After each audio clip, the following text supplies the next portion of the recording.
Bienvenue dans ce nouveau webinaire, un webinaire qui va traiter de la retraite. Alors, c'est vrai que vous ayez 20 ans, 30 ans, 40 ans ou peut-être parfois plus, la retraite, ça vous concerne. Ça vous concerne et c'est vrai que de temps en temps, moi j'entends dire, ça serait, on n'aura pas de retraite ou on va cotiser dans le vent, ou en France on paye cher, on a beaucoup de cotisations, je préférerais partir ailleurs. On va débroussailler un peu tout ça parce que c'était important de vous faire ce type de webinaire à vous, les coachs sportifs qui nous écoutez et qui êtes là aujourd'hui, parce que on en parle également beaucoup avec, vous savez, les derniers remaniements ministériels et puis aussi concernant les sénateurs et les députés qui travaillent sur le projet de financement de la sécurité sociale depuis maintenant, avec la loi de finances également. Donc, ça me paraissait très, très important que vous soyez éclairés par rapport à ça, parce que vous allez voir qu'il y a des informations que vous devez absolument connaître, des informations qui sont primordiales. Et c'est pour ça que j'ai invité aujourd'hui deux spécialistes de la retraite.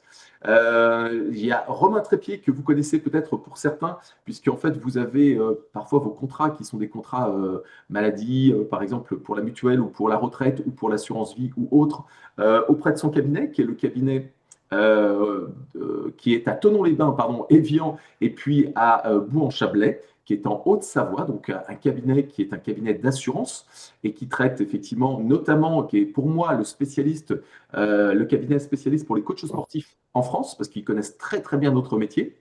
Et un collaborateur qui fait partie de ce cabinet, et qui est Sébastien Roch, et lui qui a une spécificité, il est conseiller en gestion du patrimoine. Et vous allez comprendre que ça a quand même son importance qu'il soit là aujourd'hui, parce qu'on ne va pas traiter que de l'assurance, on va parler de stratégie également. Donc, Romain et Sébastien, merci d'être là aujourd'hui. Merci de nous faire le plaisir d'être là parce que c'est très, très important. Et les informations que vous allez nous apporter vont être des informations qui sont mais primordiales pour notre secteur d'activité.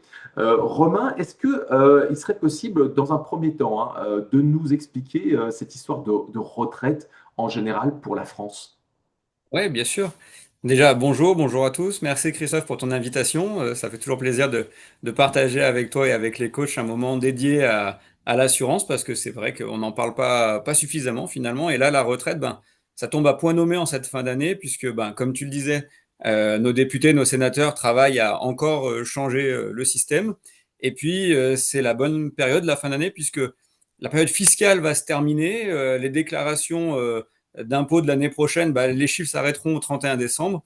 Et on ne le sait peut-être pas assez, mais les outils d'épargne retraite, c'est aussi des outils de défiscalisation. Et donc, toutes les décisions, les bonnes décisions se prennent maintenant. Mais donc, effectivement, en France, la retraite, c'est principalement une source de retraite par redistribution. C'est des cotisations qu'on ponctionne sur nos revenus, alors de salariés ou d'indépendants via l'URSSAF quand on est en travailleur non salarié, et qui sont redistribuées aux retraités du moment. Et on espère que quand on sera à la retraite, il y a suffisamment de petits jeunes qui nous payent notre retraite à nous, qui seront à ce moment-là retraités. Ça, c'est le système qui existe depuis tout le temps. Et depuis de nombreuses années, mais de plus en plus, on nous montre et on nous explique que ce système ne sera pas suffisant pour verser une retraite convenable à chacun. Aujourd'hui, il y a 1,7 actifs par retraité. D'ici 2030, on parle déjà plus que 1,2 actifs par retraité. Donc, je te laisse faire le calcul. Le trou globalement des caisses de retraite va plutôt aller en s'accentuant plutôt que dans l'autre sens. Il n'y a pas assez de natalité, il y a trop de personnes retraitées et il n'y a pas assez de personnes actives.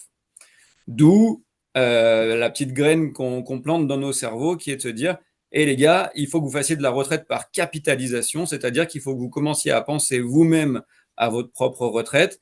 Et ils ont mis en place des outils financiers qui s'appellent le PER, le plan d'épargne retraite, qui est fait aussi bien aux salariés qu'aux travailleurs non salariés, et qui est un outil de préparation de sa retraite, mais aussi un outil de défiscalisation. Et l'idée d'aujourd'hui, c'est de vraiment débroussailler un peu tout ça pour vous montrer comment on peut améliorer sa retraite réelle en tant que futur retraité finalement.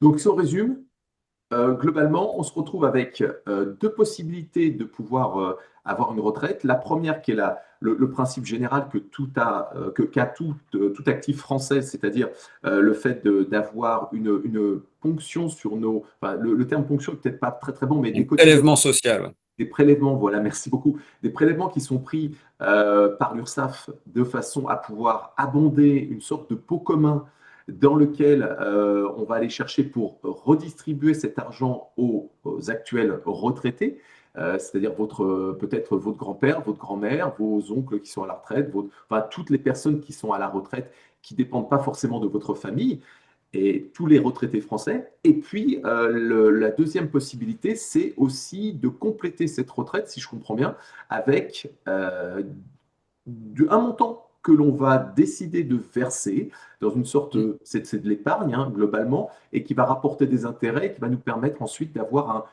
une retraite plus importante, c'est ça, à la fin? C'est ça, l'idée, et je vais te le montrer dans quelques minutes quand on rentrera dans le vif du sujet, mais la retraite de base d'un travailleur non salarié, c'est un choc par rapport aux revenus d'actifs. C'est un choc bien plus important que pour les salariés. Et puis, bah, plus tu gagnes bien ta vie en tant que coach sportif, et plus tu vas perdre finalement de l'argent. Et donc, en fin de compte, plus tu es riche tant que tu travailles, plus tu seras pauvre quand tu seras retraité. Ou en tout cas, la différence sera très importante. D'où l'idée de compléter ce point-là. Et est-ce qu'on peut avoir ces chiffres-là pour que ce soit peut-être un petit peu plus clair pour les personnes qui nous regardent Ouais, par bien rapport sûr. à ce que tu disais?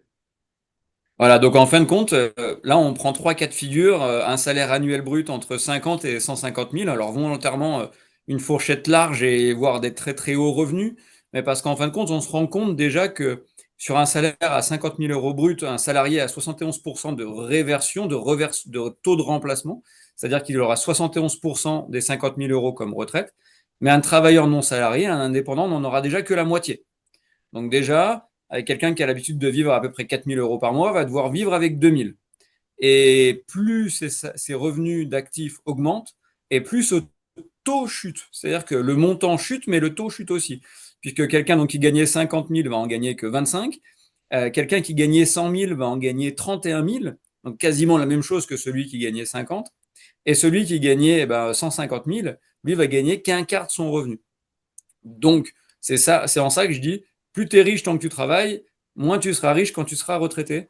Et il va falloir vraiment préparer cette différence-là pour vivre à peu près de la même manière. Là, pour bien vous expliquer, effectivement, ces chiffres-là sont dus, effectivement, cette diminution au niveau de ce qui vous restera à la retraite par rapport à ce que vous cotisez aujourd'hui. Ces chiffres-là sont dus, en fait, cette diminution est due aux différents plafonds qu'on peut avoir quand vous prenez, par exemple, ceux qui sont en déclaration contrôlée parmi vous, lorsque vous prenez votre détail de l'URSSAF que vous regardez au dos, vous avez parfois des limites avec des maximums qui font que quand on a de très très gros revenus, on ne cotise pas à la hauteur du revenu, mais on est bloqué par souvent le plafond de la sécurité sociale ou X fois le plafond de la sécurité sociale. Et c'est ce qui fait que le revenu diminue au fur et à mesure du temps. Donc, si vous voulez, là, par rapport à ce tableau-là, vous avez intérêt de déclarer comme revenu, peut-être pour l'instant, moins de 50 000 euros ou maximum 50 000 euros, parce que de toute façon, au-delà, vous allez perdre de l'argent hein, globalement. Hein. C'est ça, Romain, ou pas? Oui, en fin de compte, c'est vrai que un des gros avantages du statut de travailleur indépendant par rapport à un salarié, c'est que le taux de charge est plus faible. Hein, quand vous avez été salarié, entre votre net et votre super brut, c'est-à-dire le brut payé par l'employeur, on est quasiment d'un rapport de 1 à 2, alors qu'un travailleur non salarié est à peu près autour des 40-43% de charges sociales, ça dépend un peu des statuts. Mais forcément, ça a un revers de la médaille. La prévoyance est un peu moins bonne, on en a déjà parlé ensemble et on prévoit ce qu'il faut pour couvrir sa prévoyance, mais également ça a un impact sur les cotisations retraite. Et comme tu le dis, bah voilà, augmenter son revenu n'a pas forcément un impact immédiat sur sa retraite. Et donc, là-dessus, il faut prévoir les choses différemment. Comme vous prévoyez votre prévoyance, il faut prévoir votre retraite comment dire, par des substituts financiers pour la compléter pour plus tard. Alors, regardez bien, parce histoire que vous ayez quand même une bonne lecture de ce tableau, ce qui est noté, le salaire brut annuel, par exemple 50 000, 100 000 ou 150 000, si vous êtes en déclaration contrôlée, c'est le bénéfice, hein. Il faut Oui, comprendre le bénéfice qui est de 50 000, 100 000 ou 150 000. Quand vous êtes en micro-entreprise, c'est vos recettes et diminuer non, c'est vos recettes brutes directement. Vous êtes imposé directement sur vos recettes brutes. Donc, c'est ce que vous avez perçu de la part de vos clients. c'est ça. Donc voilà, donc quand on voit cette chute-là, il est clair que voilà, déjà un salarié perd 30 à 50% de son revenu, mais un indépendant qui perd 50 à 70% de son revenu, c'est énorme. Et donc, si les revenus augmentent et donc les capacités d'épargne aussi, bah, il faut y faire face. Parce que, à l'inverse, quand on passe de 50 à 150 000 euros de revenus, bah, l'impôt sur le revenu, lui, explose, hein, puisque les taux, ils fonctionnent dans l'autre sens. Et en fin de compte, comme on va l'expliquer un peu après, le PER a aussi un impact sur l'impôt sur le revenu, c'est son gros avantage, et donc va permettre de financer finalement la retraite par de l'économie d'impôt. Donc finalement, ce qu'on va épargner, quand on va rentrer dans le détail de ça tout à l'heure, tout ce qu'on va épargner en tant qu'actif, va réduire la charge fiscale, la pression fiscale que vous subissez pour vous le rendre finalement à l'âge de la retraite quand vous aurez moins de pression fiscale puisque vous aurez moins de revenus. Voilà, donc c'est une bonne, vous avez bien fait d'être là parce que c'est une bonne façon de pouvoir payer moins d'impôts aujourd'hui et donc d'avoir une retraite plus importante plus tard avec ce qu'on appelle l'abondement ou le PER, ce qu'on va vous expliquer aujourd'hui et qui est une option que vous pouvez prendre ou pas quand vous êtes travailleur indépendant ou salarié. De toute façon, vous avez la possibilité de le faire dans les deux cas. Que l'on comprenne l'âge de la retraite, c'est avec quelles conditions, Romain, on part à la retraite aujourd'hui? Alors, euh, pour répondre à cette question, c'est pas moi qui vais y répondre, ça va être Sébastien, puisque comme on le disait au départ, effectivement, le cabinet aura toujours fait de la retraite, mais là, c'est vraiment spécialisé depuis le début de l'année en intégrant un conseiller en gestion de patrimoine, qui est le rôle de Sébastien, qui rentre vraiment dans ces détails avec chacun des coachs et sans rentrer peut-être dans des détails aussi plus poussés qu'en rendez-vous, il va vous expliquer lui-même bah, toutes ces spécificités-là. Bonjour à toutes et à tous et déjà merci de m'accueillir au sein de votre communauté. Alors pour répondre à cette question, il y a plusieurs critères bien entendu. Il y a l'âge légal de la retraite qui est pour le moment 64 ans. Après on verra effectivement au fil du temps et des différentes décisions gouvernementales si ça évoluera au fil du temps. Ce qui compte aujourd'hui, effectivement, c'est le nombre de trimestres aussi que vous avez cumulé, hein, parce que aujourd'hui, on est sur 172 trimestres, avec un âge légal, effectivement, à taux plein qui est basé à 67 ans. Alors, il y a une petite astuce que déjà, dans un premier temps, je voulais vous transmettre. Il y a un site qui est très bien fait, qui s'appelle l'assurance-retraite.fr où vous allez pouvoir en fait vous connecter avec vos identifiants. Donc, c'est le numéro de sécurité sociale et puis après, vous avez un lien avec France Connect. Et ce site-là est mis en place depuis quelques années maintenant, mais encore méconnu. Et ça, moi, c'est une base de travail sur lequel je vais directement, dans un premier temps, quand on commence à parler de préparation de retraite avec mes clients. C'est un site qui a plusieurs vertus. La première vertu, c'est que vous allez pouvoir déjà mettre à jour les informations vous concernant. Comme ça, quand vous arriverez à l'aube de la retraite, les services vous connaîtront. Vous avez la possibilité, effectivement, alors il y a deux onglets que j'aime bien, moi, c'est consulter ma carrière, qui est tout en bas à gauche.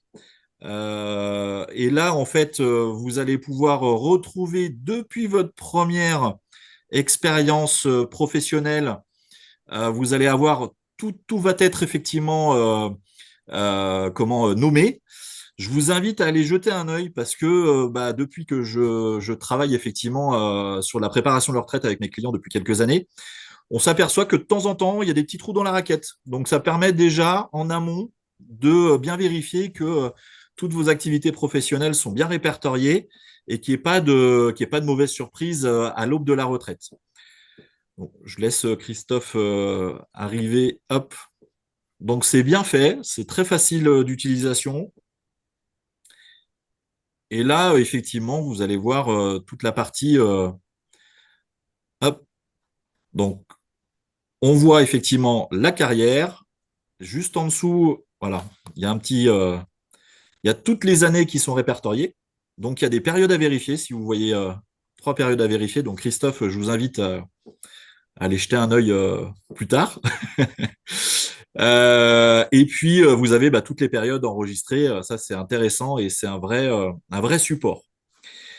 Vous avez aussi une visibilité, sans trop rentrer dans le détail. Christophe, si vous pouvez juste revenir sur la petite page d'avant. Hop, merci. On va voir quand ça s'affiche. Vous allez pouvoir télécharger le relevé de carrière. Et comme ça, vous avez vraiment. Alors, c'est un relevé de carrière tout régime. Parce que avant d'exercer votre activité professionnelle actuelle, vous avez peut-être eu d'autres vies antérieures professionnelles. Et là, l'avantage aussi, c'est que vous allez. Alors, c'était juste dans. Voilà, vous mettre à jour mon relevé de carrière. Vous allez pouvoir effectivement regarder les carrières, enfin tous les régimes qui sont répertoriés, hein. Si vous étiez salarié auparavant avec le régime Agir Carco, si vous étiez dans une profession peut-être dans le public avec Ircantec ou d'autres régimes obligatoires, mais en tout cas ici, le relevé de carrière répertorie vraiment toute votre activité professionnelle depuis le démarrage. Première étape. Et puis, pour aller dans le sens effectivement de votre question, quand est-ce que je peux partir à la retraite et quel est l'âge? Ben, en fait, vous allez avoir aussi, si on peut revenir au départ, Christophe, je suis sur l'assurance-retraite.fr, vous avez aussi un outil de simulation de votre retraite. Hop, juste là, c'est le quatrième, estimez le montant de ma retraite. Et là, vous pourrez cliquer dessus et ça va vous calculer à 62 ans, à 64 ans et à 67 ans le montant de votre retraite, avec une estimation rapide et une estimation personnalisée. Donc un vrai outil effectivement de simulation. Alors après, à prendre un peu aussi avec des pincettes, parce que ça veut dire que le système d'aujourd'hui sera le même système que demain. Ça, c'est hypothétique. Et puis, aujourd'hui, on connaît le coût de la vie, mais quand vous prendrez votre retraite dans 20 ou 30 ans, peut-être, pour certains et certaines, ben, le coût de la vie ne sera pas forcément le même qu'aujourd'hui. Donc, voilà. Mais ça nous donne déjà une première base de travail pour qu'ensuite, on puisse venir mettre en place des outils comme le PER, le sujet d'aujourd'hui, et venir compléter votre retraite de base. Donc globalement, Sébastien, là aujourd'hui, si je pars à 64 ans, je vais avoir comme retraite de base 838 euros. Et si j'attends 3 Oui, ans de plus, j'aurai 50% en plus, c'est-à-dire exactement. 1259. Donc j'ai intérêt à attendre les 67 ans. Exactement. Tout à fait. Et Il donc y a une le PER, dégressivité. Pardon. allez-y. Il y a une dégressivité si on part plus tôt, parce qu'on peut bien entendu partir plus tôt, mais effectivement, ça va dans l'autre sens aussi, hein. Hmm. Et donc là, c'est la retraite classique que vous allez avoir qui est automatique, qui est obligatoire. Oui, Et là-dessus, oui, on va donc, si je comprends bien, rajouter le PER qui est volontaire, qui est optionnel et qui permet oui, d'augmenter ces montants-là que l'on aurait par automatisme. exactement. Tout à fait. On vient faire une complémentaire retraite par rapport à votre régime de base. Et ça, vous allez pouvoir effectivement préparer selon plusieurs éléments, bien entendu, votre budget. On va pouvoir travailler à la fois sur l'entreprise et sur l'imposition sur le revenu. On va le voir tout de suite après. Je ne vais pas avancer et déflorer le sujet trop rapidement. Vous allez pouvoir le faire à votre rythme et également en fonction de votre appétence à la prise de risque, au, aux éléments, on va pouvoir moduler effectivement votre préparation de retraite comme vous le souhaitez. Alors, PER, ça veut dire quoi, Sébastien? Alors, le PER, c'est le plan d'épargne retraite, qui est un outil qui a été mis en place depuis le 1er octobre 2020, hein, donc c'est tout récent, hein, il y a 5 ans de vie. Avant, on l'appelait effectivement retraite PERP quand on était en tant que particulier. Et puis, on avait la fameuse retraite Madelin avant. Donc, on l'appelait retraite. Aujourd'hui, on l'appelle plan d'épargne retraite. Pourquoi cette notion d'épargne est rentrée dedans? C'est qu'en fait, on va pouvoir, comme un système d'épargne type assurance vie ou livret bancaire, épargner à son rythme au sein d'une préparation de retraite. Quand on met en place un PER, on parle effectivement d'un horizon de placement sur le long terme. La différence avec de l'épargne classique type assurance vie, on est sur du moyen, voire du long terme. Donc, effectivement, le PER tel qu'on le connaît aujourd'hui, ça date d'il y a à peu près un peu plus de 5 ans maintenant, et ça donne beaucoup d'avantages par rapport à ce qui se faisait auparavant, parce que le gouvernement a voulu mettre en place le PER pour permettre aux contribuables français de préparer leur retraite à leur rythme et d'avoir un seul et même réceptacle, on va le voir tout de suite après, où on va pouvoir intégrer plusieurs éléments dans le plan d'épargne retraite. Mhm.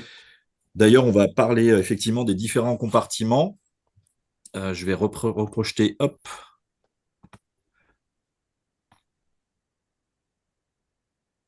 On en était ici. Hop. Alors, le PER, vous voyez, effectivement, il y a différents compartiments. Le compartiment le plus connu, c'est le compartiment numéro 1 sur les versements volontaires. Donc là, vous allez pouvoir effectivement abonder à votre rythme, épargner à votre rythme dans ce compartiment avec différents types de fiscalité. On va intégrer par exemple tous les versements qui proviendraient de votre entreprise. D'accord? Donc, c'est vraiment l'entreprise qui finance pour le dirigeant la préparation de sa retraite. Donc là, on parlera de la fiscalité Madelin. Dans ce compartiment numéro 1, on intègre également les versements type PERP. Ça s'appelle la loi Fillon, mais c'est sur votre avis d'imposition, où là, on va venir directement impacter, en fonction des versements que vous allez faire chaque année, une déduction fiscale sur votre avis d'imposition. Et dans le compartiment 1, on a aussi un versement volontaire déductible. Donc, vous pourrez épargner et préparer votre retraite sans avoir effectivement l'effet de la fiscalité.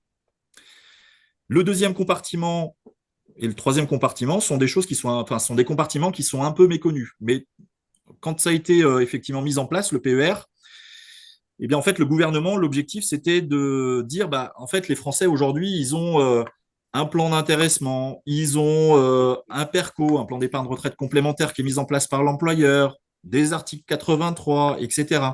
Et en fait, quand on arrivait à la retraite, on en avait un peu partout et parfois on en oubliait.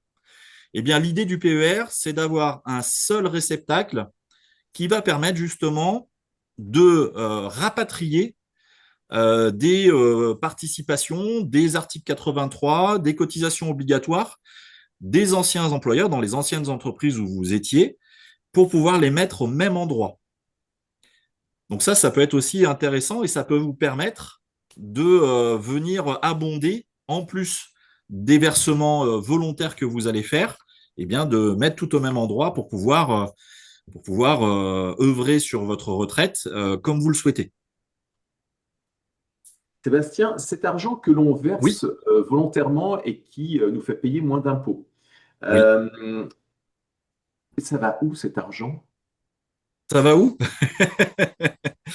Alors, vous allez voir, effectivement, je vais vous montrer un peu le cycle de vie d'un plan d'épargne retraite. Le plan d'épargne retraite, alors moi j'aime bien l'imager comme un coffre-fort. Donc le coffre-fort, la clé en fait c'est, on vient de le voir juste avant sur l'assurance-retraite.fr. La clé pour ouvrir le coffre-fort, ça sera votre fameux sésame, le papier. Ça y est, c'est bon, j'ai la liquidation de mes droits du régime de base. Je vais pouvoir ouvrir le coffre-fort ou pas. Parce que vous verrez, je vous expliquerai tout à l'heure, le plan d'épargne retraite, c'est une solution d'épargne qu'on n'est pas obligé d'ouvrir à l'âge de la retraite. Je reviendrai tout de suite après. Là, on est effectivement donc dans la phase d'épargne d'aujourd'hui jusqu'à l'âge de la retraite. Donc, c'est quand vous êtes en activité professionnelle, vous allez pouvoir faire des versements à l'intérieur de ce coffre-fort. Dans ce plan d'épargne retraite qui dit épargne, dit effectivement un capital qui est placé et effectivement des intérêts qui vont se générer au fil du temps en fonction du profil d'épargnant que vous allez mettre en place. Alors, profil d'épargnant, sans rentrer dans le détail, on va dire que si vous avez un profil plutôt sécurisé, protection du capital, on va être sur un profil prudent. Et puis, on va pouvoir aller, si vous voulez prendre un peu plus de risques, voire que du risque, d'aller sur des profils offensifs. Et là, on aura une différence. On ne va pas en parler aujourd'hui, mais on a des fonds en euros et des unités de compte qui sont effectivement des actions et des obligations qu'on va aller travailler sur des marchés financiers. Ça sera effectivement une étude qui est à faire aussi, et on en discute, on en échange quand on met en place un plan d'épargne retraite, pour pouvoir aussi que ça corresponde à vos objectifs d'aujourd'hui et de demain. Et ces objectifs-là, comme dans toute assurance, eh bien, les besoins vont évoluer au fil du temps et on va pouvoir effectivement faire des versements complémentaires qui sont soit effectivement des versements en cours d'année, qu'on appelle des versements ultérieurs, ponctuels, soit effectivement mettre en place des versements programmés avec une périodicité qui peut être mensuelle, trimestrielle, semestrielle. On fera à votre rythme et surtout, on mettra en place des investissements, une répartition qui correspondra à chacun d'entre vous. Et ça, c'est important effectivement de ne pas se dire je vais mettre dans un PER et puis en fait, ça va être tous les marchés financiers alors que moi, je veux vraiment protéger mon capital et être certain d'avoir une rente à l'âge de la retraite. Donc ça, c'est tout est à la carte, effectivement, en fonction de chacun. Et à l'âge de la retraite, eh bien, on va partir sur une phase de retraite, où là, l'épargne va être disponible. On va tourner la clé du coffre-fort, on va ouvrir et on va regarder effectivement à l'intérieur. Vous aurez une certaine somme qui sera constituée d'un capital et effectivement des intérêts, ce qu'on appelle des plus-values. Et vous aurez plusieurs possibilités. Et c'est ça aussi qui est important, qui n'était pas le cas auparavant. Avant, on se disait, moi, je vais mettre en place une retraite Madelin ou PERP, et je peux sortir qu'en rente. Eh bien, aujourd'hui, depuis le 1er octobre 2020, vous allez pouvoir choisir à l'âge de la retraite si vous voulez transformer cette somme en rente. Donc, rente, c'est effectivement des mensualités jusqu'à votre décès. Alors, il y a des aménagements qui peuvent être possibles aussi. On peut garantir pendant les 10 premières années une certaine annuité. On va pouvoir mettre en place une réversion à votre conjoint. Parce que comme ça, si vous venez à décéder prématurément, eh bien, la réversion passera à votre conjoint. Ça, c'est aussi une possibilité. Et vous aurez la possibilité aussi, non pas de sortir en rente, mais de sortir en capital. Donc, je récupère la somme, mais on peut faire aussi des deux. On pourrait éventuellement se dire, j'arrive à la retraite, j'ai envie de me faire plaisir, j'ai envie de faire un beau voyage, et je veux prendre 20 000 euros, par exemple, ou 30 000 euros de ma somme. Je prends une partie en capital, et le reste, vous pourrez me le transformer en rente ad vitam aeternam. Donc ça, c'est intéressant parce que ça donne vraiment de la souplesse aussi sur le mode de sortie. Tout à l'heure, je disais que vous pourrez sortir à l'âge de la retraite et ouvrir le coffre-fort, mais vous n'êtes pas forcément obligé de le sortir tout de suite. Je prends ma retraite, par exemple, à 64 ans et 4 mois. J'ai revendu mon portefeuille, mon activité. Je vais avoir une certaine somme qui va arriver de mon entreprise, qui va passer dans mon imposition. Et bien, en fin de compte, je vais laisser mon plan d'épargne retraite continuer à vivre. Je vais faire des versements que j'avais mis en place déjà. Je vais pouvoir les ventiler, les faire un petit peu plus ou un petit peu moins, ce sera comme on veut. Et ça nous permettra effectivement également de travailler de la déduction fiscale en attendant. Un PER n'est pas obligatoirement clôturés à l'âge de la retraite. Et ça, c'est important. Et ça, il vous faut un vrai accompagnement patrimonial pour pouvoir prendre les bonnes décisions au bon moment. Donc globalement, moi j'ai un PER parce que j'ai bien écouté mon assureur Oui, et c'est très tous bien. les mois j'abonde parce qu'en fait c'est pris sur, Oui, effectivement, moi je suis en déclaration contrôlée donc oui, ça aide énormément puisque c'est déduit dans mes frais professionnels. Donc non seulement oui. j'épargne pour ma retraite, mais en plus de ça, je paye moins d'impôts dessus et je paye moins d'URSSAF. Et donc, tous les ans, puisque chaque mois, je cumule de l'argent que je mets dans ce coffre-fort-là, ça se rajoute à ça des intérêts, parce que je les ai Oui, placés, et je les ai placés soit sur des placements qui peuvent être en bon père de famille, c'est-à-dire plutôt avec précaution, ou peut-être avec un peu plus de risque. C'est chacun voit comment il souhaite le placer. Et donc, c'est avec vous, hein, Sébastien, que on prend les oui. meilleures décisions, puisque c'est vous le spécialiste. Et puis, quand j'arrive à la retraite, ce coffre-fort, je peux l'ouvrir et prendre ce qu'il y a dedans, soit en rente, c'est-à-dire chaque mois une petite partie, soit en capital, c'est-à-dire une Oui. grosse partie, soit un peu des deux. C'est bien ça? Exactement. Tout à fait. C'est bien ça. Avec la rente, on viendra compléter en fait le régime de base qu'on a vu tout à l'heure. Votre départ à la retraite avec le certain montant, eh bien, effectivement, la rente permettra de venir compléter et de vous assurer un revenu certain à l'âge de la retraite jusqu'au bout. Donc, si on reprend pour que ça soit concret, par exemple, en ce qui me concerne, voilà, donc si je pars à 67 ans, j'aurai ça par mois aujourd'hui, peut-être un peu Oui, plus ou un peu, enfin, normalement, je devrais avoir un peu plus dans les années qui viennent, puisqu'en fait, ça augmente chaque année, oui, hein, je crois, hein. Mais tout à fait. si j'ai le PER si j'ouvre ce coffre-fort, j'aurai cette somme-là, plus ce que j'ai épargné, plus les plus-values, c'est-à-dire les intérêts sur ce que j'ai épargné. Exactement. Tout à fait. Là, c'est les 25 meilleures années hein, sur le calcul, d'accord? Donc, pas d'inquiétude non plus pour les jeunes, 20, 30 ans, il y a le temps et effectivement, les 25 meilleures années sont devant vous. Alors, je suis pas en train de dire qu'après 50 ans, il est trop tard pour préparer sa retraite, c'est pas l'idée.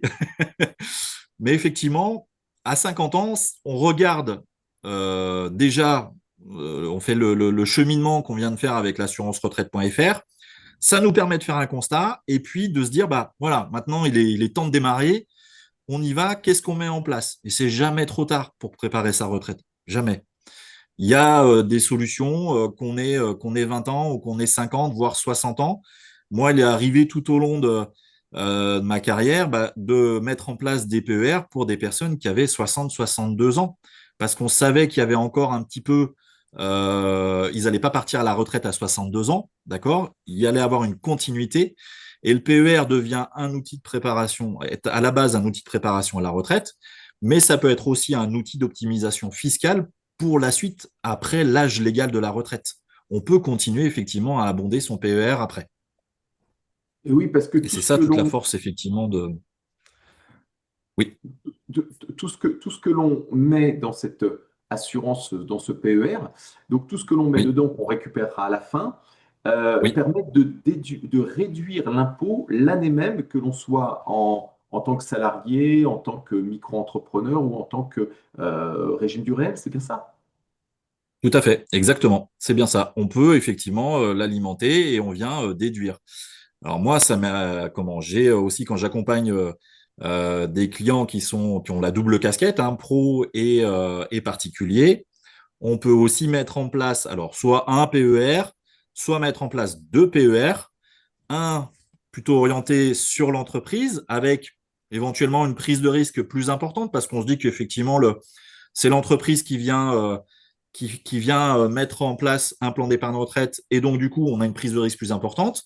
Et puis il y a de l'autre côté un PER sur l'avis d'imposition où là c'est nos deniers personnels, donc on est un peu plus protectionniste et on peut mettre un profil d'épargnant qui est un petit peu plus léger vraiment pour pouvoir protéger le capital qu'on va mettre au fil du temps. Donc en fait, vous pouvez aussi aujourd'hui avoir plusieurs PER Euh, le mieux, bien entendu, c'est chez nous, mais vous pouvez aussi avoir d'autres PER par ailleurs. Et vous avez aussi la possibilité de transférer ce que vous avez capitalisé dans un autre PER pour le ramener sur un PER que vous ouvrirez auprès de notre cabinet. Ça, c'est possible aussi. Hmm. Voilà. Euh, Mais on peut avoir autant de PER qu'on le souhaite. Sébastien, moi aussi, j'ai aussi une assurance vie avec Oui. vous et puis aussi avec d'autres assureurs, parce qu'au fur et à mesure du temps, j'ai eu des propositions. Donc, j'ai de l'assurance vie aussi, pour pas les citer à AXA, mais donc là, par exemple, sur MMA, j'ai j'ai de l'assurance vie et j'ai du PER. Quelle est la Oui. différence, pour qu'on comprenne bien, quelle est la différence en fait sur ces deux placements qui visiblement sont pas tout à fait les mêmes. C'est quoi vraiment qui les différencie? Alors, la première chose, c'est l'horizon de placement. L'objectif, en fait, n'est pas le même. Un plan d'épargne retraite, l'objectif, il est clair, c'est préparer sa retraite. Donc, c'est on met de l'argent et à l'âge de la retraite, on pourrait avoir une rente, du capital, etc. L'assurance vie, c'est une solution d'épargne. La solution d'épargne, en fait, c'est sur du moyen, voire du long terme.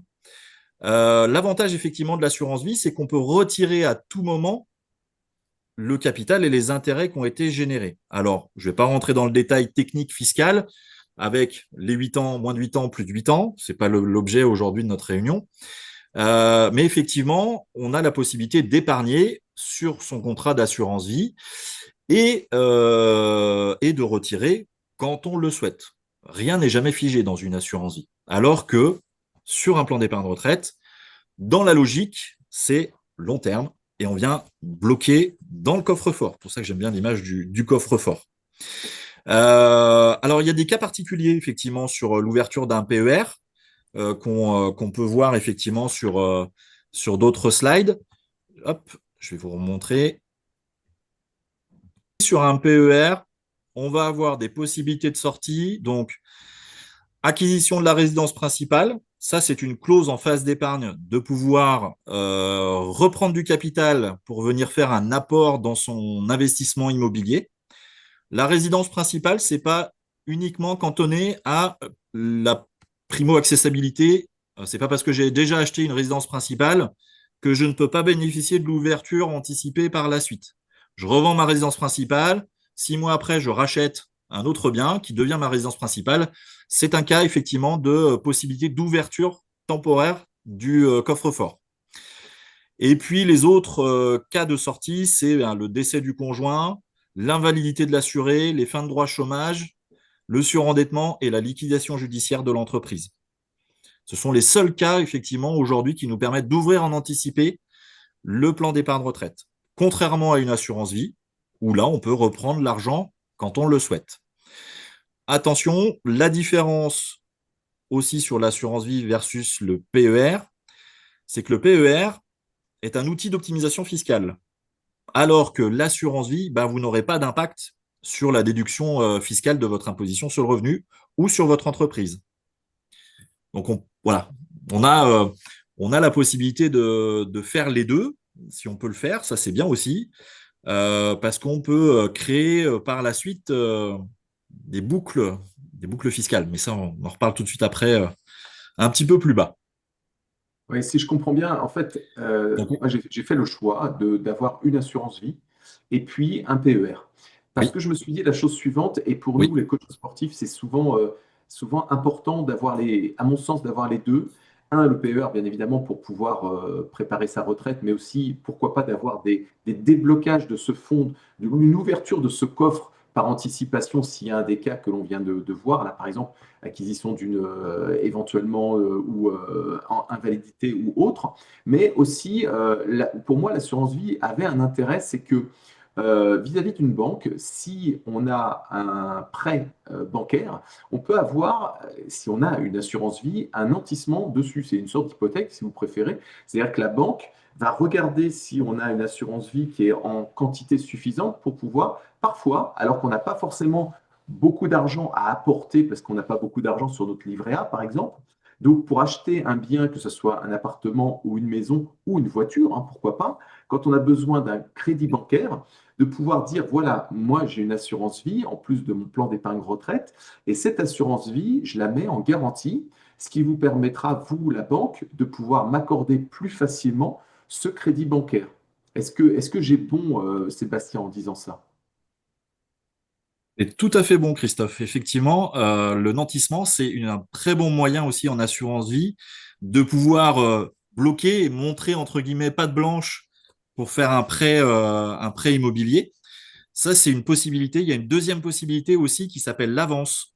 C'est-à-dire que dans notre contrat d'assurance vie, vous avez, alors je vais schématiser, hein, je vais prendre un chiffre, on va dire il y a 100 000 euros qui est placé sur une assurance vie, avec 50 000 sur du fonds en euros et 50 000 euros sur l'unité de compte.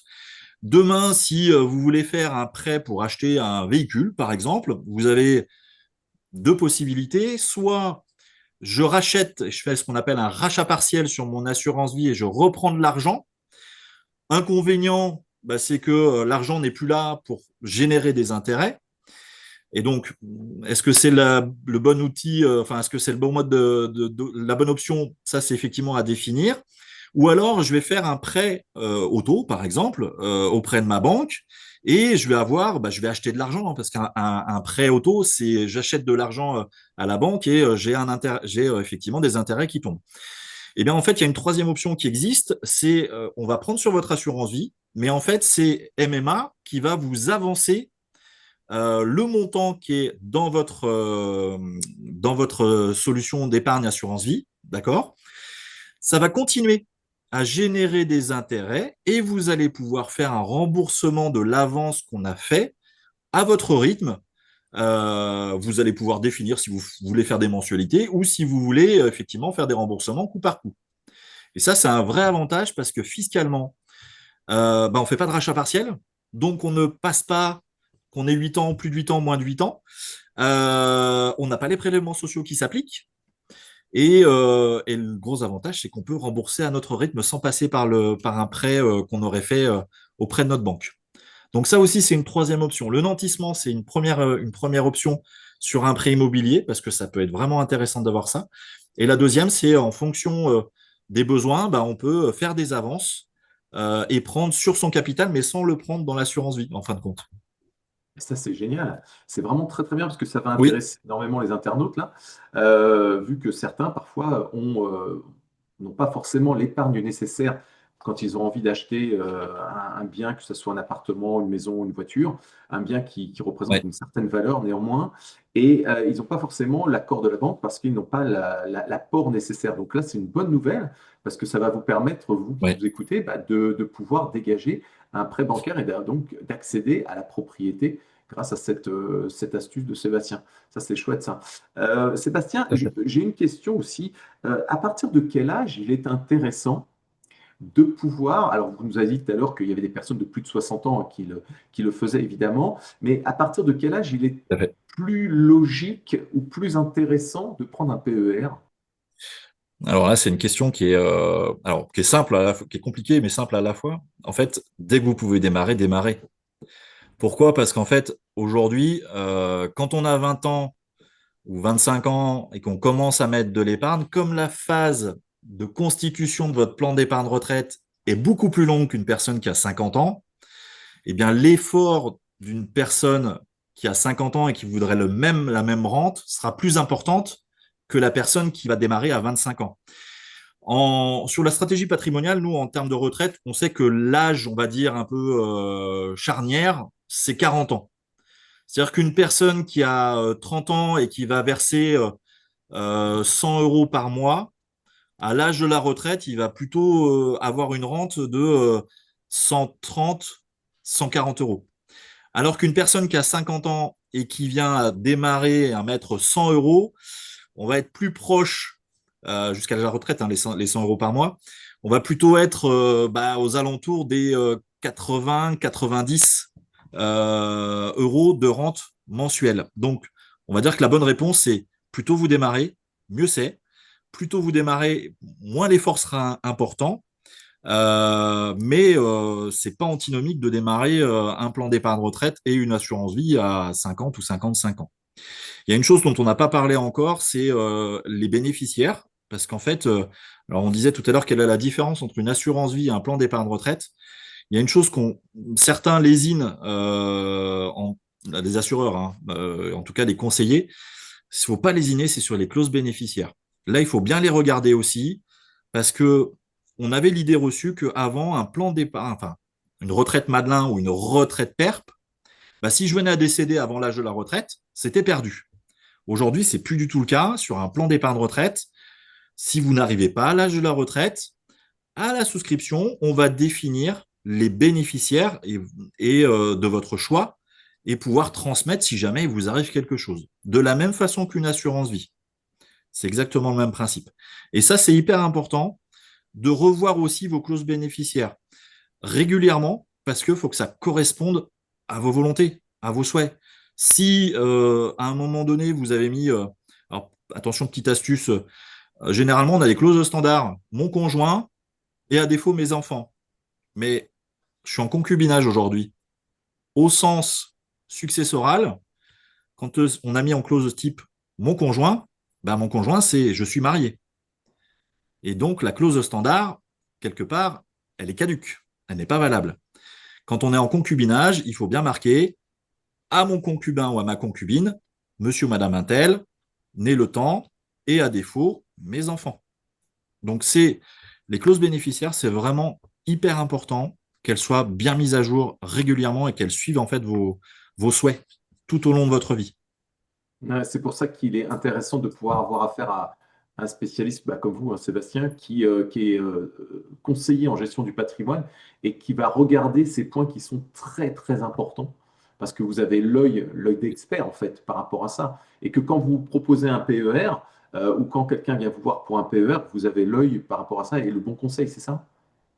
Oui, tout à fait. Moi, il m'est arrivé honnêtement de reprendre, de tirer mon épingle du jeu avec des personnes qui avaient souscrit à une assurance vie ou un plan d'épargne retraite dans une banque ou dans un assureur, dans une assurance, peu importe.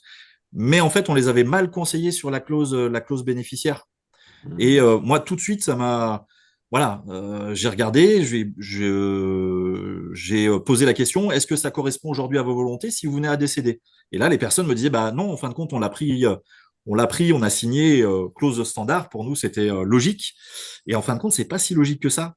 Il faut vraiment être accompagné pour sa clause bénéficiaire. Et deuxième effet, c'est que quand on a du patrimoine immobilier et financier, on veut faire une répartition entre le conjoint survivant, les enfants, transmettre son patrimoine. Et effectivement, des fois, par des clauses standards mal accompagnées, on se retrouve à payer un peu plus de frais de succession que si on avait bien réparti les clauses bénéficiaires et les bénéficiaires de son choix. Donc Et important oui. effectivement aussi d'avoir un bon suivi là-dessus et d'être éclairé. Et ça, c'est notre métier aujourd'hui de vous accompagner sur des clauses qui correspondent à vos besoins, à vos souhaits et qui sont claires et Et oui, précises, le plus précises possible aussi. assureur, c'est un vrai métier. Et comme coach sportif, c'est un vrai métier. On donne pas son corps, enfin, on donne pas son corps. On ne passe pas le relais à quelqu'un qui n'est pas diplômé parce qu'il ne sera pas expert dans la gestion, enfin, dans le coaching sportif. Vous, c'est dans la gestion Ok. de l'assurance vie et des assurances. Et c'est vrai que, bon, faut être prudent par rapport à ça et effectivement faire appel à des experts comme vous. J'ai encore une question, puis Tout à après on fait. pourra ouvrir peut-être les micros Oui. si vous avez des questions. Sébastien, à combien est-ce qu'on commence au minimum à régler par mois si on veut ouvrir un PER? C'est le montant minimum et Alors, le montant maximum, ce serait combien? le, alors, le montant minimum, c'est, on va dire, les versements, vous pouvez les faire à partir de 100 euros par mois. Après, il n'y a pas de maximum. Enfin, il n'y a pas de maximum. Vous pouvez verser autant que vous voulez. Il y a par contre une chose à voir, c'est l'enveloppe de déduction fiscale. Concrètement, vous avez chaque année, comme vous le savez, le plafond annuel de la sécurité sociale qui évolue. Et en fonction de ce plafond annuel de la sécurité sociale, vous allez avoir effectivement une enveloppe qui va être calculée. Et ça, c'est l'enveloppe de déduction maximale. Alors là, c'est notre métier aussi de vous accompagner là-dessus, bien entendu, de regarder votre tranche marginale d'imposition, de regarder l'enveloppe maximale pour la déduction, mais on peut bien entendu aller au-delà. Grosso modo, des personnes qui sont en dessous de, pour 2025, 47 100 euros de revenus, vous pouvez tous aller jusqu'à 4 700 euros de versement par année, parce que c'est le montant plancher de l'enveloppe. Une personne qui va déclarer 70 000 euros de revenus, elle aura une enveloppe après l'abattement des 10% ou des frais réels, donc ça fera 7 000 euros d'enveloppe maximale de déduction qui seront travaillés sur l'avis d'imposition et en fonction de votre tranche d'imposition, vous aurez la possibilité effectivement de récupérer. Là, vous allez avoir effectivement pour une personne seule, 36 ans, des revenus de 35 000 euros. On a une imposition, en fait, on a un coût d'imposition de 3 665 euros. Et la tranche marginale d'imposition est de 30%. On ne va pas rentrer dans le détail, mais vous savez, vous avez plusieurs tranches marginales d'imposition. C'est ce qu'on appelle le barème progressif de l'imposition. J'ai fait un exemple avec un versement sur un plan d'épargne retraite de 4 700 euros, soit 10% effectivement maximum du plafond annuel de la Sécu. Je vais pouvoir déduire 1 410 euros. Donc, mon avis d'imposition, eh bien, je passerai de 3 665 euros à 2 225 euros sur l'année 2025. Donc ça permet effectivement de venir en déduction de votre avis d'imposition. Donc, ça réduit notre impôt, là, de 1410 Ça réduit votre euros. impôt. Mais néanmoins, Exactement. on a quand même l'avantage de garder les 4 700 euros qu'on a placés dans ce coffre-fort dont vous parliez tout à l'heure, qui génère des Tout à intérêts. fait. Donc, Exactement. si je fais le calcul, là, je gagne au moins 4 700 plus 1410. Enfin peut-être pas 4 Oui. 700 plus 1410, Oui. mais j'économise 1410 au moins. Moi, ce que j'aime à dire En là-dessus, fait, Christophe, c'est qu'il y a 30% de ton épargne qui est financée par de l'économie d'impôt. Donc finalement, même si le rendement était à zéro, on va dire que le placement est nul et que ça te fait zéro intérêt, mais tu as quand même eu 30% de gains grâce à de l'économie d'impôt. Et c'est ça qui est génial. Merci, merci le fisc, merci l'État. Parce qu'on se plaint souvent, hein, mais quand on a un expert comme vous deux, ou des experts comme vous deux, et que quelque part, on met vraiment des chiffres sur ce que l'on dit, en fait, on s'aperçoit que la France, on n'est pas si mal que ça, hein, ici, hein. moi, j'ai fait un petit calcul à côté que je ne vous ai pas mis, c'est que, en fait, si on verse 4 700 euros pour une personne qui a 36 ans et qui prend sa retraite dans 29 ans, hein, donc à 64 ans, il y aura une économie d'impôt de 40 000 euros. Donc, c'est plutôt pas négligeable. Et cette économie d'impôt, on a une petite astuce qui s'appelle la boucle fiscale. C'est qu'en fait, on va récupérer le budget que vous ne mettez pas dans votre imposition pour créer une assurance vie, mettre l'argent que vous n'avez pas versé en impôt sur de l'assurance vie, générer des intérêts, et au bout d'un certain temps, eh bien, on va faire ce qu'on appelle un rachat partiel chaque année, et on pourra réalimenter son PER pour venir redéduire l'imposition. Ça, c'est une petite stratégie patrimoniale qui est intéressante et qui permet de venir bonifier son patrimoine au fil du temps, tout en restant, bien entendu, dans le carcan fiscal optimal. Bien vu l'expert. Bravo. Trop, parce que vous avez peut-être des questions. Allez-y, les coachs qui nous regardez, là, vous pouvez ouvrir les micros et puis on vous écoute. J'ai une petite question, Sébastien, si tu m'entends. Oui, Ouais. oui. Première question, prenons le cas là, de gauche, le PER versement de 4 700 euros. Première question, est-ce que donc, ces 4 700 euros sont bien déductibles? Je suppose que oui, de notre résultat fiscal en entreprise individuelle en déclaration contrôlée pour être exhaustif. Et la deuxième question, c'est faut-il, par exemple, là on est en fin d'année, moi je n'ai pas de PER, si je veux que le PER, enfin si je veux que ce soit pris en compte pour cette année, il faut que je fasse le virement de 4 700 euros avant le 31 décembre 2025. Est-ce que c'est le cas ou non? Alors, Julien, vous avez tout à fait raison sur les 2 points. Le premier point, c'est qu'effectivement, votre avis d'imposition, vous allez verser 4 700 € sur votre avis d'imposition. En fonction de votre tranche marginale, et ça, il faut qu'on le vérifie ensemble, parce que je peux faire le calcul, mais en fonction de votre tranche marginale, vous allez avoir une déduction qui va pouvoir effectivement être de 11%, de 30%, de 41 ou de 45, suivant la tranche marginale d'imposition. D'accord? Et puis, effectivement, si vous voulez optimiser 2025, il faut faire l'ouverture avant le 31 décembre, et je dirais même un petit peu plus tôt, le temps que le versement et les investissements se fassent. Mais il ne faut pas trop tarder, justement, pour la mise en place, pour bénéficier effectivement de l'optimisation fiscale de 2025. Et puis par la suite, hop, 2026, on poursuit les investissements. Mais il y aura un versement de 4 700 €. C'est bien l'année civile, 1er janvier, 31 décembre, et tous les versements que vous allez faire pendant cette période-là qui vont venir en déduction. Techniquement, c'est la case 6NS de votre avis d'imposition que vous allez remplir en fonction, vous allez répertorier tous les versements cumulés que vous avez fait sur vos PER. Ok. Julien, en fait, pour tout simplement t'expliquer comment je fais, moi, je verse tous les mois, ça doit être 150 euros, hein, je crois, de mémoire. Ça doit être 150 euros par mois sur mon PER MMA.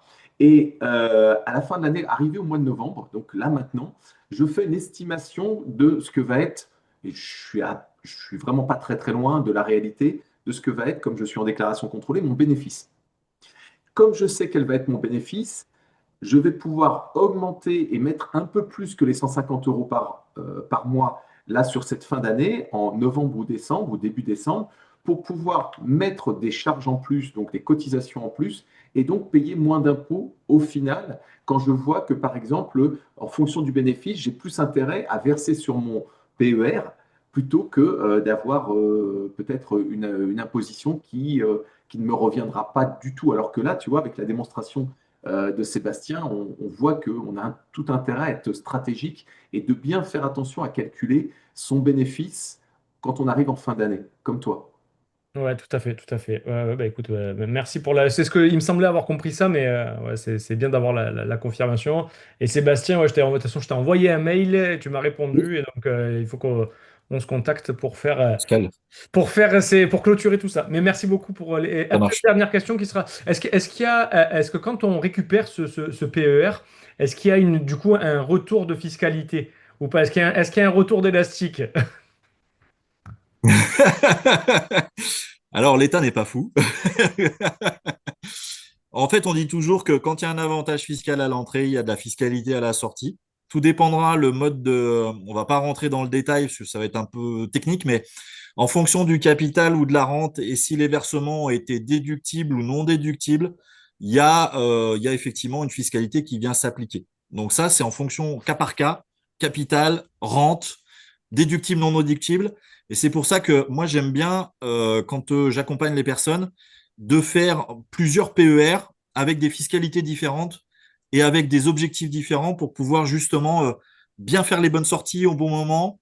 Parce que comme je disais tout à l'heure, un PER, soit on l'ouvre pour avoir une rente ou un capital, et puis si on en a un deuxième, ben, on n'est pas obligé on peut le continuer pour justement continuer à optimiser la fiscalité. Donc ça, c'est vraiment au cas par cas et tout est possible. Ok, merci beaucoup. Il y a juste un point par rapport à la fiscalité qui est important à prendre en compte aussi, c'est que comme on l'a vu au tout départ, on perd entre 50 et 70% de ses revenus à la retraite. Donc naturellement, l'imposition, elle va chuter à ce moment-là, voire les tranches d'imposition vont chuter. Donc l'économie d'impôt quand on est actif est forcément bien plus importante que le recalcul de l'impôt quand vous serez retraité. Et c'est sans compter l'augmentation des tranches de l'impôt sur le Bien revenu sûr. qui est régulier et qui donc nous permet en plus d'être moins fiscalisé dans le futur. On paye toujours plus d'impôts en activité que quand on est retraité. Et moi, j'ai des questions. Généralement, on la pose cette question-là. Est-ce que c'est intéressant justement que je déduise aujourd'hui? Parce que si je me fais rattraper à la retraite, ça ne sert à rien. Oui, mais en fin de compte, généralement, sur une personne qui a une tranche marginale d'imposition de 30%, quand on arrive à la retraite, on redescend sur la tranche du dessous à 11%. Et du coup, on a quand même fait une économie d'impôt le temps de la phase d'épargne. Et à l'âge de la retraite, oui, ça pourrait rentrer dans la vie d'imposition, mais ça sera beaucoup moins imposable que ce qu'on avait en activité professionnelle. Oui, merci déjà pour la présentation. En fait, moi, c'est un cas un peu particulier. J'ai ouvert un PER l'année dernière et j'ai transféré ce PER cette année. Sauf que j'ai eu une grande surprise lorsque j'ai eu le transfert. En fait, ils m'ont pas transféré la totalité. En fait, il y a 70% en fait que je ne savais pas qui était en fait pour la garantie d'essai. Donc, je voulais savoir si il y a un recours de ma part. Est-ce que je peux faire un recours? Parce que j'étais pas du tout informé de ça en fait. Alors là, Nicolas, dans la logique, c'était un contrat mixte. Contrat mixte, c'est-à-dire que en fait, quand on ouvre c'est pas un PER, hein, c'est vraiment une retraite, mais on va avoir dans le versement une partie de cotisation qui va partir dans la garantie de décès. Donc en fait, on vous garantit un capital et en fait, on cotise. Donc, grosso modo, oui, c'est 70-30. Il y a 30% du versement que vous faites mensuel qui est assujetti à la garantie capitale, comme si vous aviez un capital d'essai. Et vous avez 70% qui sont partis dans la préparation de votre retraite. Là, malheureusement, dans la logique, c'est un contrat qui a été fait comme ça à l'origine. Et les 70%, malheureusement, m'étonnent guère parce que de l'autre côté, les 30% restent une cotisation sur une garantie d'essai. Donc, vous ne pourrez pas malheureusement la récupérer. Mais la garantie d'essai, c'est 70% du montant, hein. C'est pas 30%. Ou alors, c'est l'inverse. Oui, alors, après, sur les Ouais. contrats mixtes, il peut y avoir une grosse proportion pendant les 10 premières années sur la garantie d'essai et 30% sur la retraite. Et au fil du temps, en fait, la garantie d'essai s'amoindrit pour venir pleinement à 100% sur la préparation de votre retraite. Mais ça, la compagnie vous en a pas parlé au moment de la souscription. Non, non, j'étais pas au courant de ça. C'est là où il faut faire effectivement super gaffe des intervenants en retraite. Et c'est là où nous, on appuie effectivement, que ce soit sur de la vente sur Internet ou même après des banques ou des assureurs, c'est qu'effectivement, il y a différents types de PER qui existent, différentes notions de frais. Les frais sur les versements, les frais sur les versements automatiques, les frais d'arbitrage, les frais quand on récupère son argent. Et donc, toutes ces choses-là, un conseiller en gestion de patrimoine est transparent là-dessus et vous les informe à la souscription. Quand on ne vous a pas informé là-dessus, des fois, un contrat peut paraître alléchant là-dessus, mais coûte cher, entre guillemets. Quand on dit coûte cher en frais, ou là, pour le coup, en garantie que vous pensiez même pas avoir, mais que vous aviez derrière. Donc, faut être très Mm. attentif à ces points-là. Ouais. Alors, ce qu'il faut savoir, c'est que Sébastien, là, vous allez être en direct directement, enfin, vous allez être en direct avec lui si éventuellement vous contactez MMA. Je vous ai mis l'email dans le chat, donc vous pouvez le récupérer. Puis, si vous regardez le replay, vous l'aurez dans les commentaires. Vous pourrez l'avoir dans le détail de ce replay. Donc, vous aurez la possibilité de pouvoir avoir donc, tous les bons conseils de Sébastien en contactant directement le cabinet. Et au vu de toutes ces astuces, Sébastien, est-ce que ça serait OK pour faire un deuxième webinaire sur la gestion du patrimoine? Alors, j'ai pas mis de date, j'ai peut-être anticipé un peu les choses, vous avez la possibilité de me dire non, mais j'aimerais bien qu'on puisse aller un peu plus loin que la retraite et éventuellement avoir des conseils d'un spécialiste sur des conseils qui en général sont donnés à des personnes qui ont des moyens, ceux qu'on estime être des riches, et qui pourraient être à destination des coachs sportifs, parce que c'est souvent ces personnes-là qui ont les meilleurs conseils, mais on aimerait aussi les avoir, nous. Est-ce que ça serait OK pour faire un deuxième webinaire? Oui, tout à fait, volontiers. C'est en plus même souvent une question qu'on me pose, parce que moi je dis, bah voilà, moi je suis conseiller en gestion de patrimoine, est-ce qu'on peut se rencontrer, etc. Oui, mais en fait, j'ai pas de patrimoine. Mais en fin de compte, un conseiller en gestion de patrimoine, c'est quelqu'un qui va vous accompagner sur toutes les étapes de votre vie et on démarre à un moment donné, on démarre tous.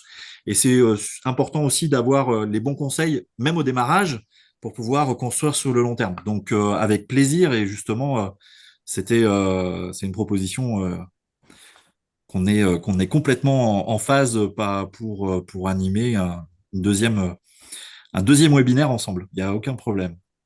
Eh ben, merci beaucoup, j'en suis ravi. Je peux vous poser une dernière question, puis les autres, si vous avez d'autres questions, bien évidemment, vous pourrez les poser en contactant directement Sébastien Roch sur l'email que je vous ai donné dans le chat. Sébastien, qu'est-ce qu'on pourrait répondre aux personnes qui nous disent de toute façon, j'aurai pas de retraite. En France, on paye beaucoup et puis on n'a pas grand-chose derrière, ou on est tout le temps fiscalisé. Qu'est-ce que vous leur diriez ou qu'est-ce que vous leur dites à ces gens qui ont ce type de réaction? Eh ben, il est encore temps de réagir. Et au lieu d'être attentiste, il faut qu'on trouve ensemble les solutions pour préparer votre avenir. Parce que effectivement, on sait très bien et on le voit chaque année, ça évolue, tout le système évolue. Aujourd'hui, de mettre en place effectivement une vraie stratégie patrimoniale dès le premier euro d'investissement, ça permet justement de pérenniser, d'avoir une tranquillité d'esprit sur le long terme, à la fois sur la transmission pour ses proches, s'il m'arrive quelque chose, ou d'optimiser les placements qu'on a mis en place pour préparer son avenir. Il y a plein de sujets d'études des enfants, comment je peux transmettre effectivement mon patrimoine tout en optimisant la transmission. En fait, c'est soit on attend, soit on agit. Et moi, je suis plutôt dans l'action la préparation de toute la stratégie patrimoniale. C'est se mettre en action. Il y a un état de fait. On ne sait pas si on aura effectivement notre retraite ou pas. Mais en tout cas, on a aujourd'hui des outils, on a une boîte à outils qui nous permet justement, en fonction de chacun, de pouvoir préparer son avenir avec différentes étapes. Et ça, c'est vraiment notre métier aujourd'hui au sein du cabinet pour vous accompagner là-dessus, sur tous ces sujets-là. C'est génial. Merci. Et Romain? sur un dernier chiffre, Christophe, Oui. je me permets juste parce que sur la retraite, la jeunesse paye en fait. Quand on en parlait tout à l'heure, parce que on nous a donné un chiffre il n'y a pas si longtemps, 131 € versés par mois pendant 30 ans, donc pour quelqu'un qui commence, on va dire, à la trentaine, donnera à peu près 100 000 € de capital 30 ans après, avec le jeu des intérêts et tout ce qui va avec. Et au passage, 15 000 € d'économie d'impôt. Donc, Wow. plus tu es jeune, plus ça payera pour plus tard. C'est génial. C'est génial. Voilà. En tout cas, merci mille fois tous les deux pour ces contenus qui étaient extrêmement riches et qui étaient indispensables pour notre métier, notre secteur d'activité. Merci pour le temps que vous nous avez donné. Et Sébastien, je donnerai la date parce qu'il faut qu'on définisse une date. On verra ça ensemble en Tout à fait. aparté. Mais on se fait Ça marche. un autre webinaire sur les conseils qui sont en principe destinés aux riches, mais qu'on va donner à vous qui un jour serez peut-être tout le monde. riche. Ça va? On fait comme ça? Les secrets de la gestion de patrimoine, effectivement. C'est Merci génial. en tout cas de nous avoir accueillis. Merci Bien. pour l'accueil, avec en tout plaisir. cas. Merci pour. Merci. Merci à vous tous, merci d'avoir participé à ce webinaire, merci si vous regardez ce replay. Et puis on continue bien évidemment toujours, vous avez toutes les autres vidéos, vous retrouvez Romain Trépied sur une autre vidéo sur ma chaîne YouTube Christophe Batz Coach Academy. Vous aurez aussi plein de contenus très très riches avec Romain avec qui on avait déjà fait un webinaire, et puis sur plein d'autres experts que vous allez retrouver au travers de toutes ces vidéos qui sont sur cette chaîne YouTube en accès libre. Profitez-en. À très très bientôt. Merci mille fois. Merci pour votre confiance. Et puis très très bonne journée. Allez, au revoir.